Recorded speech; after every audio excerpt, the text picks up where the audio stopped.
With the high cost of living and now these new tariffs, and really just the overall uncertainty of the US economy, I'm sure you're starting to think, is now the time for me to make my departure and move abroad? You've seen the news articles of some random couple in New Jersey that moved to some seaside village somewhere and live like royalty for $1,500 a month. Is this possible? Yes, to some extent, but they're really not showing you the full breadth of really what the costs are to move abroad. In this video, I'm going to give you some real life examples focusing on how I left my six-figure job here in the United States and moved to Mexico and how I had success doing it. I'm going to give you a transparent view of really what it's like to create a community outside of your city, your state, your town that you live in. Can you really make money abroad? And what's the true cost of living when you are in this new environment? Before I dive into all of this, I just want to introduce myself in case you're new to the channel. My name is Jason. I'm the host of Successipe, where we talk about mindset, spiritual growth, business and financial acumen, and really true ways how to make your life better. If you're digging on these concepts, make sure to hit that like and subscribe button and the notification bell. That way you're staying on point with everything that we're coming out with. All right, now that's out of the way, let's dive into it. Okay, step number one, romanticized version versus reality. We are all becoming aware of the Instagram life, where everything is in a filter and everything is beautiful. This is the perspective that we are fed when you start to imagine yourself abroad, living on the beach, having no problems. But let's get into really what that is like.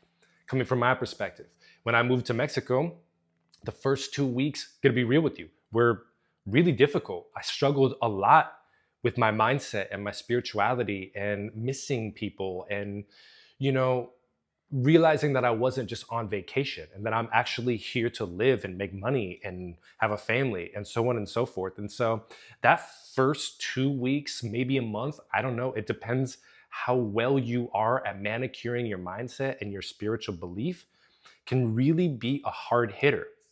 But that's why I created this channel. I literally was living what I was preaching.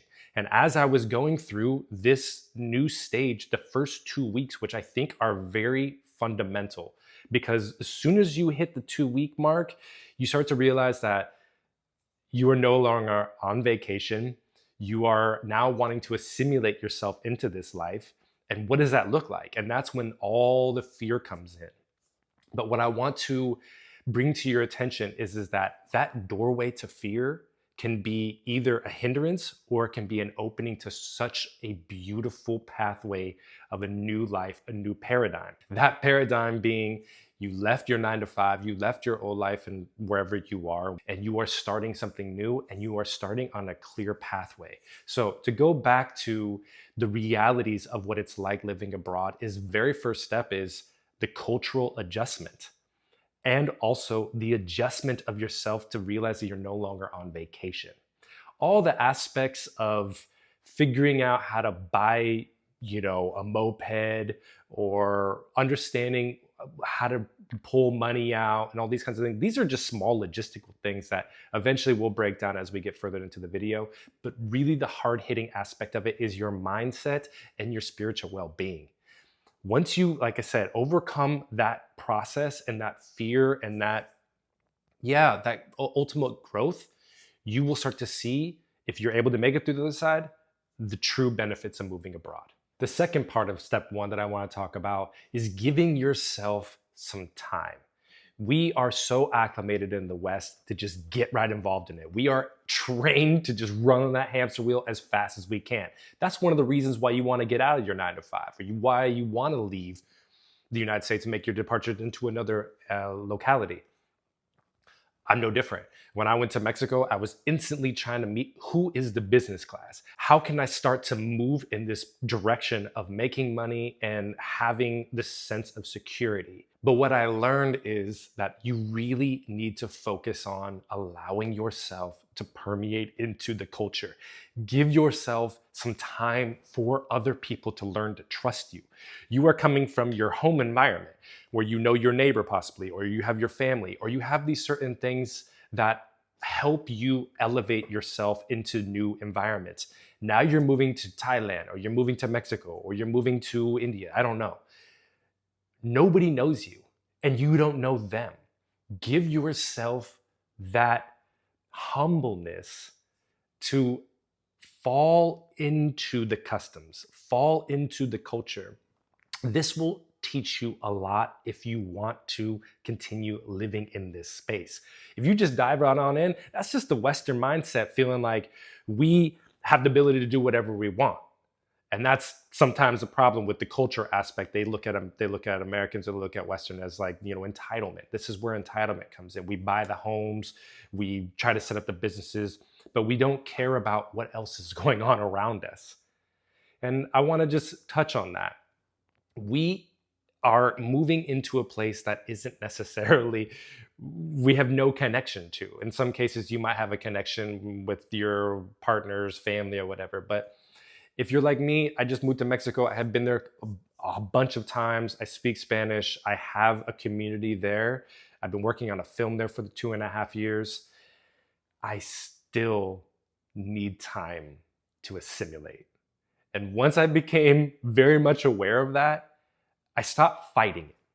What you're gonna go through is you're gonna go through an eternal fight. After those 2 weeks, like I said, and you're done with vacation mode and you're now in this state of shit, how am I gonna make money? You're gonna start fighting. You're gonna get into this Western mindset, this American mindset, like I just gotta start moving and being progressive and dominating.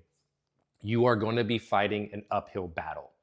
Learn to relax. That is gonna be my primary point that I want to put into your head. You want to be active in your relaxing. So volunteer places, chill out, learn the language, talk with your neighbors.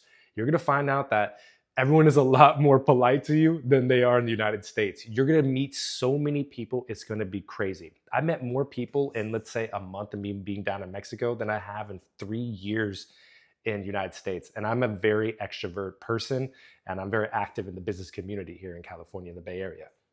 But my point here is that learn to settle in, drop the ego, drop the feeling that the entitlement. I know that's going to be a hard thing for a lot of us to focus on, but it's key. I'm being honest with you. Once we drop all that, you start to meet people, they're going to start trusting you. And if you have ideas, or if you have the commitment to work or be busy, they're going to start talking to you because they know that you're from the United States. They know you're from Europe, or wherever you're watching this. They know that you like to work and that you're here to make money and be a productive person. So they are going to be communicating with you. You're going to find yourself in so many different avenues and revenues that you never thought about being from the United States. But the very first step is learning to relax and fall into it and let things come to you, but be active, learn the language, volunteer places, things like this, and then you will start to see an amazing turnaround very quickly. Step 2, the mind shift required. Everyone thinks that if they just move abroad or go on vacation, that everything's going to be okay. All of their problems that they had back at home will all of a sudden be gone. The truth is, you take yourself everywhere you go. So if you are not doing the spiritual and inner work first before you go, you're going to have the same issues abroad and maybe even worse, because now you're in a place that you are forfeiting a little bit of control. You don't know the language. You don't know the bureaucracy. You don't really know how to spend and how to make money. It's going to be damaging to your life. So that's why we are here at Successipe. We are focusing on the mindset.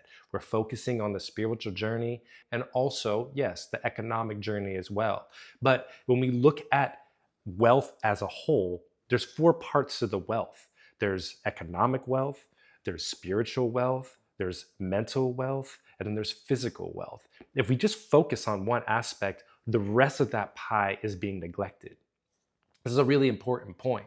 So before we go off and we start planning what side hustles we're going to do, how much money we need to make to do this move abroad, take a deep breath and think about, what work do I need to do? What's bothering me here? Is it just simply that I want to have a more relaxed life, a higher quality of living? Okay, yeah, I understand why you would want to move. Or is it, I hate my neighbor and I hate my wife and all these kinds of things? If you're using hate in front of a lot of different things, don't move abroad. Don't exit. think about how you're going to fix the word hate, how you're going to fix the negativity in your life, and start to rebuild yourself. I don't know, maybe that is a mixture of using Successipe or going to a therapist. That's not what this video is about. Really, I just wanted to highlight that you take yourself everywhere you go. So focus on the internal aspects of yourself, the mindset, and see if you are at a really good point in your mindset to make the jump abroad. Okay, step 3. Is moving abroad right for you? Here's a little checklist. Adaptability. Are you more of a creature of habit, or can you adapt to new cultures and new environments? What's your financial status like? Well, how are you planning to do this move? What are your work opportunities? Do you actually have work set up for where you're going? Are you going to be working abroad? Are you going to do seasonal work? And what's your social connections? Now, I want to really talk on this point because it's something that most people are not going to talk about because they themselves are digital nomads or expats.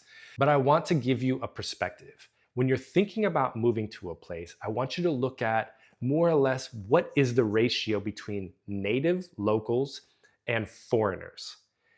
In my case, living in Mexico, I have about 50% local friends and 50% digital nomad foreigner friends. This has some problems. I'm going to tell you why. When you are embedded in the local culture, you are setting roots. And as soon as they start to trust you and accept you into your community, it is going to be a family experience that you have never, ever imagined. They're going to be inviting you in their homes. They're going to be feeding you their food. They're going to be taking you on trips. They're going to be trusting you like they trust their family. On the other side of the foreigners, you're going to be meeting people all over the world. Over the course of 3 months living in Mexico, I have met so many people from all over this planet. It's amazing. I have connections everywhere. But here's the downfall. The downfall is they leave. So you have these strong connections and then boom, they're gone. Think about if you're in the dating scene and every time you dated someone, you only had a week to date them and then they leave, and you dedicated all this time to learning them and letting them learn you, and then all of a sudden it's done. That's the same concept here. The locals, when I first moved to Mexico, they were like, how long are you staying? Because they want to know how much they can trust me and how much they're willing to invest. Once they started to realize that I'm here, I'm working, I'm communicating, I'm learning the language, they started to invest in me. But they've been burned a bunch of times from nomads and expats coming in, and then they leave. So keep that in mind when you're looking at a place to live. Do you want to set up roots? Do you want to enfold yourself into the masa, into the batter of the community? Or do you prefer to just kind of live in a place that has digital nomads and expats? English is widely spoken. You're going to be a part of all the cafe cultures, and most likely the same food that you see in the United States, just probably with a little bit of tropical twist or wherever you're moving to. So keep that in mind when you're looking at that situation. Okay, part 2 of that checklist, economics. Are you working abroad? Are you setting up shop somewhere? Are you running a cafe or something like that wherever you're moving? Keep this in mind. Maybe you're a seasonal worker. I have a couple friends who live in Mexico 6 months out of the year, and they travel back to the US and make money 6 months of the year, and they live very well. I started to look at really my quality of living here when I was living in the Bay Area, making over 6 figures, and then looking at my quality of life in Mexico. And I wanted to know, what is the number range that I need to make to maintain this quality of life? It's going to change for everybody. And this is a question that you need to know. You need to have this question yourself, not about how much money do I need to make to live, but how little do I need to be happy? It's a different concept, right? Now back to the economic aspect of it.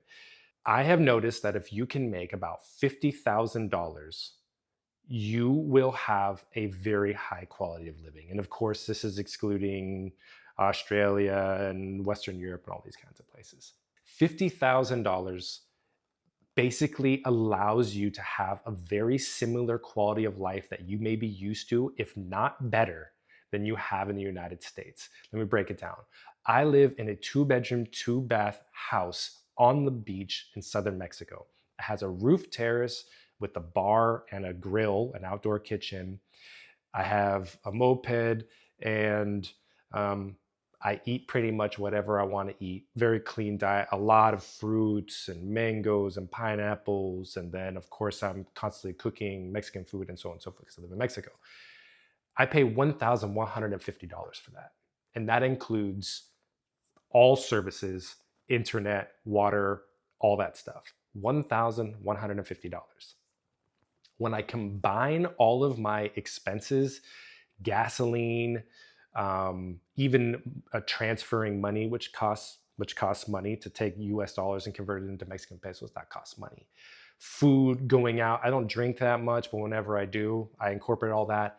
I'm living at, just depending on the fluctuations, under $2,000 a month. So if we take all of that and we multiply that 12, we're talking about 24,000 US dollars for me to live on the beach in Mexico very well. So if I take $50,000, that's $25,000 that I'm still able to save or spend or travel or whatever. Most people are living hand to mouth in the United States, and they're making over six figures a year. This is my experience in the Bay Area. So take that into consideration. That's why I put that $50,000 markup. In the Bay Area in California, that is poverty level. There's no bullshitting around that. You're making $50,000 a year, you're living in poverty. You make $50,000 a year and you're living in Mexico, you're living very well. So I always get asked that question, what do you do? How are you making money? What are you doing? And I explain to them essentially how much I need to make to maintain my lifestyle. Of course, I'm making more than that. And in my case, I'm saving a lot and doing other things, business ventures and so on and so forth. But for people that are wanting to understand and plan things out, which is great, that's why we're on this topic, set the bar for 50,000. If you're making over 50,000, you're going to be saving a lot. Your quality of living is going to be high. Again, it depends on where you move to. If you move to Ubud in Bali, it might be more. I don't know. I'm not living there. But look at your destinations, look at your places. And overall, I've traveled every corner of this planet. And I feel that that is a very good baseline income to make, 50K. All right, so those are the basic 3 steps that I wanted you guys to know. Getting deeper into that about where you can find visa information and so on and so forth, I'll put a link in the descriptions below to kind of show you some areas on how to understand how long you can stay at a place. The general rule of thumb is 3 to 6 months at any given location before you have to leave the country and then come back. If you want to have an extension on that, it's just paying the money and filling out the forms. The bureaucracy of it is that simple. Further into that, I use a company called Wise. I'm not sponsored by them. I found this to be a really good way to send money from the US to an account, and then that way I can pay people through Wise. Majority of people accept Wise as payments. If you live in the United States, think of it as a Venmo. Obviously, you have Airbnb, which automates the whole process and you just pay through it on your credit card. What I've learned is that maybe use Airbnb for a 1-month period just to get your feet wet, because Airbnb is almost going to be double the amount of what you will pay otherwise. So use what I did when I moved to Mexico. I stayed at a friend's house at first, then I got an Airbnb for a month, started to meet people, and next thing you know, within a month's time, I had so many offers to rent houses. It was crazy. It was even harder to make the decision. So start off with Wise, transfer money into it, communicate with whomever you're going to be renting a house from. If you can use Wise to transfer money, which I'm sure you will, it's a really good product. Second part of that, you first month or so, hop into an Airbnb. It's easy. It's furnished. It's all paid through credit card. You won't have to worry about it. Meanwhile, as you're settling into the culture and meeting people, you will have opportunities to find cheaper ways to live.